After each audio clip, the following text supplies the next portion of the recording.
सिंध के मुख्तलिफ बोर्ड्स में जब इंटरमीडिएट के रिज़ल्ट की अनाउंसमेंट हुई थी पिछले साल, और उस वक्त बड़े हैरान कुन नंबर्स आए थे, बहुत परेशान कुन सूरत हाल थी। और उसमें हमने देखा था कि इंटरमीडिएट साल अव्वल प्री मेडिकल में जो प्री इंजीनियरिंग में 2024 के जो रिज़ल्ट है उसमें कराची बोर्ड के सिर्फ 35% तलबा कामयाब हुए थे, और इसी तरीके से जो प्री मेडिकल के रिज़ल्ट थे उसमें कराची बोर्ड के सिर्फ 29% तलबा कामयाब हुए थे। जबकि हैरत अंगेज़ तौर पर खैरपुर बोर्ड जो है वहाँ पर तकरीबन 90% रिज़ल्ट था, घोटकी में 91% जो स्टूडेंट कामयाब हुए थे, सक्कर बोर्ड के 87% बच्चे जो हैं वो कामयाब हुए थे। तो इसके बारे में एक बड़ी इंक्वायरी भी बैठी कि जनाब क्या मामलात है, क्यों कराची बोर्ड जो है उसमें तालीम इतनी जवाल पजीर हुई है कि जनाब यहाँ पर बहुत बुरा हाल हो गया।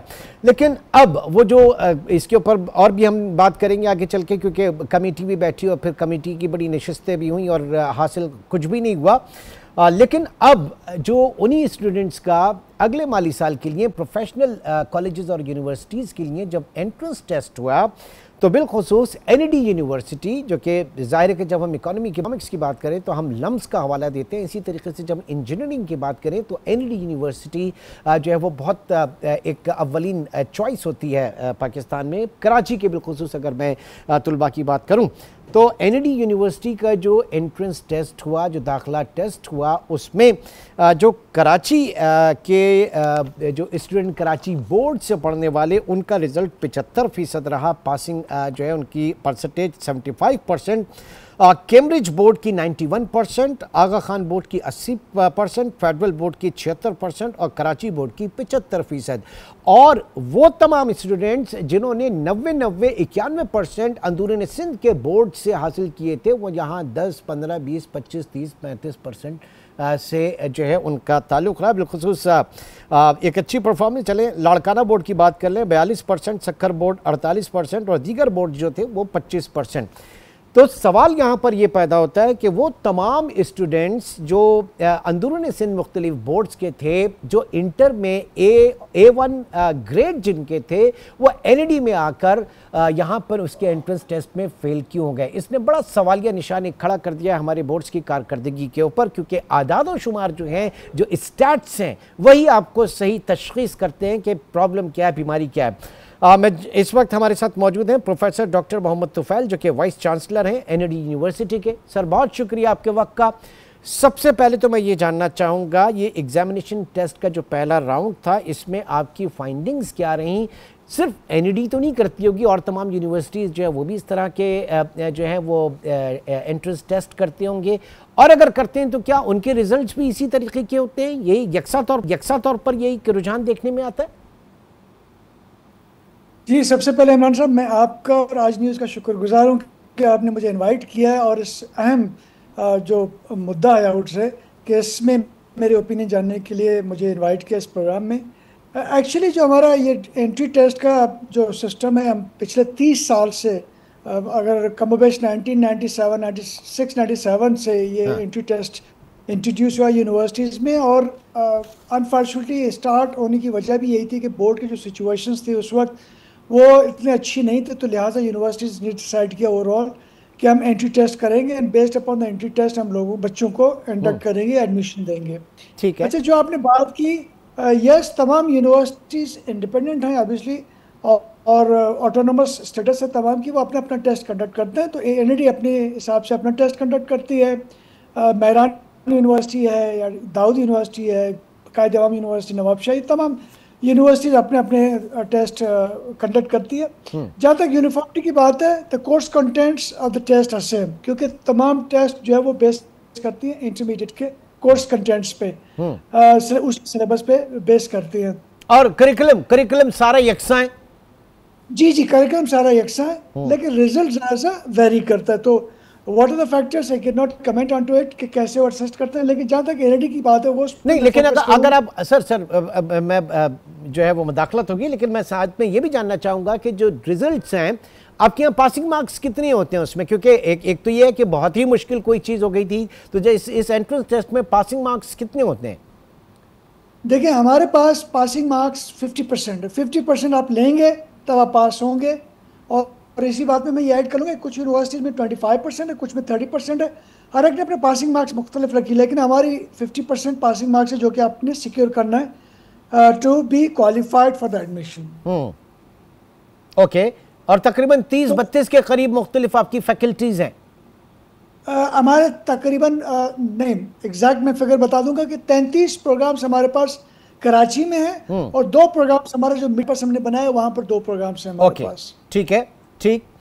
तो जो जी जी प्लीज प्लीज आप बताइए। मैं कह रहा था कि जहाँ तक एग्जामिनेशन रिजल्ट की बात है तो यस, इस दफ़ा कुछ इसको ज़्यादा हाईलाइट किया गया मीडिया में, तमाम चीज़ों में। और मेरे ख्याल में इसकी मेन वजह ये थी कि पिछला जो इंटरमीडिएट का रिजल्ट आया था उस पर जैसे आपने फरमाया कि इंक्वायरी बैठी थी ऑल दिस थिंग्स, तो उसकी वजह से इसको मैं समझता हूँ ज़्यादा हाईलाइट किया गया। लेकिन somehow I am sorry to say कि यही ट्रेंड कई सालों से चला आ रहा है। लेकिन एक जो अच्छी बात है वो ये है कि पिछले 1 या 2 सालों से रिजल्ट बेहतर हो गया। अगर मैं 3-4 साल पहले की बात करूँ, 5 साल पहले की बात करूँ, तो यही जो इंटीरियर के बोर्ड्स हैं वो 25-30% रिजल्ट दे देते थे।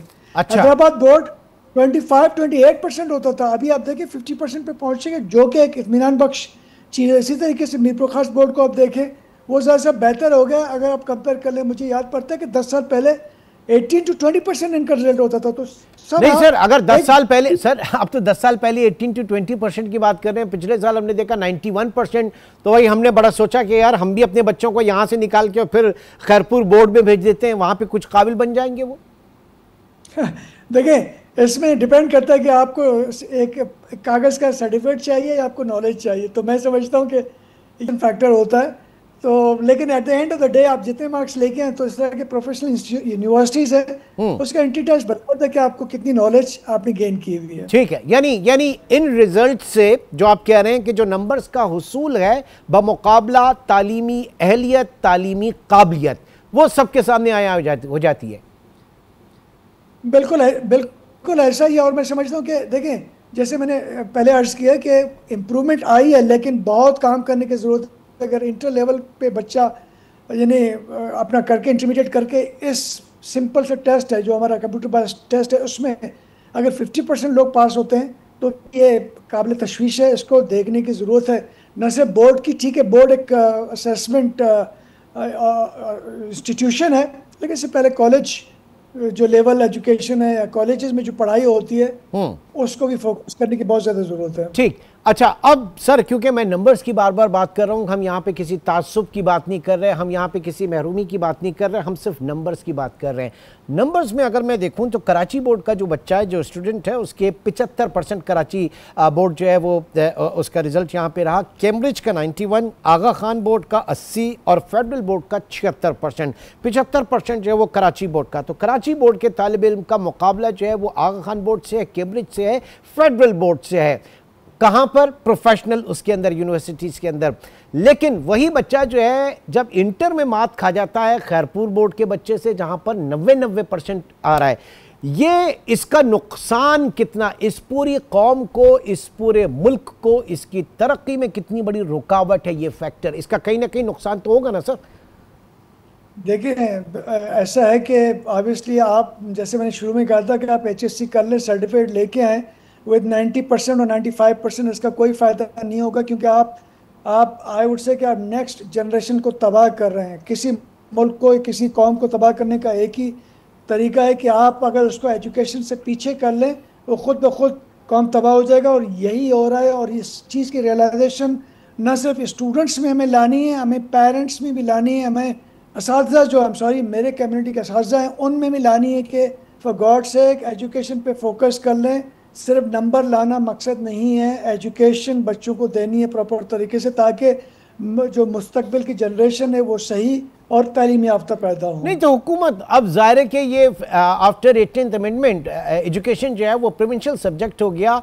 कितना % हम देखते हैं कि जनाब एजुकेशन बजट होता है, उसके ऊपर हमारी सूबाई हुकूमतें या फेडरल गवर्नमेंट जो है कितने % लगाती है? हार्डली 1 और 1.5-2%, इससे ज़्यादा तो शायद नहीं लगता। तो ऐसे में आप समझ रहे हैं कि ये इनकलाब आ जाएगा? देखिए, बिल्कुल सही है, आप बिल्कुल सही कह रहे हैं। एजुकेशन पे फोकस करने की ज़रूरत है। अच्छा, मैं आपको एक बात बता दूं कि 2000 में जब जनरल मुशर्रफ ने हायर एजुकेशन कमीशन बनाई थी, doctor Ataur Rahman was the first chairman of the HEC, तो उन्होंने आई मस्ट एडमिट इनकलाबी इकदाम किए थे हायर एजुकेशन में। हायर एजुकेशन में बहुत ज़्यादा इंप्रूवमेंट लेके आए, नए यूनिवर्सिटीज़ बने, नए लैब्स बने, नए सेटअप बने, रिसर्च बढ़ गया। लेकिन समहाउ जो lower education colleges and schools हैं उस पर तवज्जो नहीं रहा। एंड ऑब्वियसली इसमें सूबाई गवर्नमेंट्स को तवज्जो देने की ज़रूरत है। जब तक आप लोअर बेस लाइन को इम्प्रूव नहीं करेंगे, ऊपर आपकी बिल्डिंग का जो ग्राउंड या जो बेस है वो स्ट्रांग नहीं होगा, तो ऊपर कहाँ जाके सर उन बिल्डिंग्स में तो सर जानवर बांधे जाते हैं, औताक जो है वो सजाई जाती हैं। इस कल्चर ने बहुत बड़ा नुकसान पहुंचाया ना, ghost school, ghost teachers, ghost बच्चे। देखिए इसमें मैं कमेंट नहीं करूंगा क्योंकि मैं कुछ ग्राउंड रियलिटीज क्या है वहाँ पर वल्लाह आलम, लेकिन जो रिजल्ट है वो ये बताते हैं कि हमें इस पे तवज्जो देने की ज़रूरत है। अगर अभी हम तवज्जो नहीं देंगे तो आगे हमें बहुत नुकसान उठाना पड़ेगा। ठीक है।